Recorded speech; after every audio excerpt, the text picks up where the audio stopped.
c'est deux résolutions importantes.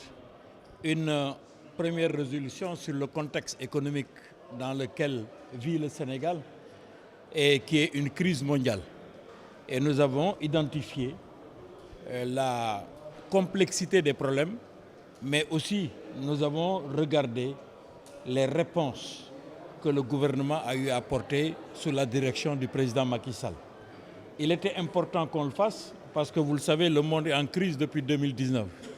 Mais malgré cette crise sanitaire, doublée de cette crise qu'il y a avec la guerre de l'Ukraine, vous avez vu les efforts importants qui ont été faits par le gouvernement. Plus de 600 milliards ont été apportés justement pour travailler à la baisse des produits de première nécessité. Voilà un peu ce qui a fait qu'il fallait faire un diagnostic, donc reconsidérer le contexte dans lequel nous évoluons, mais surtout aussi montrer vers quoi nous allons. Vers quoi nous allons, c'est l'exploitation du pétrole et du gaz. Vous avez vu que dans le budget de 2023, nous projetons un taux de croissance de plus de 10%.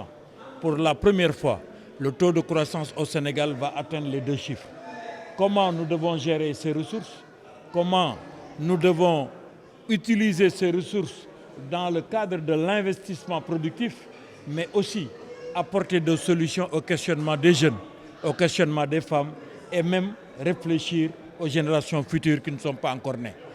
Donc c'est une résolution forte. La deuxième résolution était une résolution politique. Le pays est en danger. Vous savez, il faut regarder autour du Sénégal pour voir que dans l'ensemble des pays, le Sénégal aujourd'hui est un îlot de sécurité. Alors quand vous êtes dans un pays comme ça, vous avez le devoir de préserver ce que nous avons en commun. Je dis, et j'ai l'habitude de le dire, la première des libertés, c'est la sécurité. C'est la raison pour laquelle toutes les forces républicaines doivent s'unir pour que le Sénégal reste une république. Nous n'avons pas le droit, après que Senghor ait construit cette république, après que Abdou Diouf l'ait fortifiée, après que Abdoulaye Wade ait fait son passage et le président Macky Sall, de faire de sorte que cette république vacille. Donc nous sommes aujourd'hui des défenseurs de la République et nous allons nous battre pour que cette République reste debout, pour que le modèle démocratique sénégalais reste ce qu'il doit être et qu'ensemble, avec tous les Sénégalais, le modèle démocratique, c'est un modèle où il y a eu 2 alternances.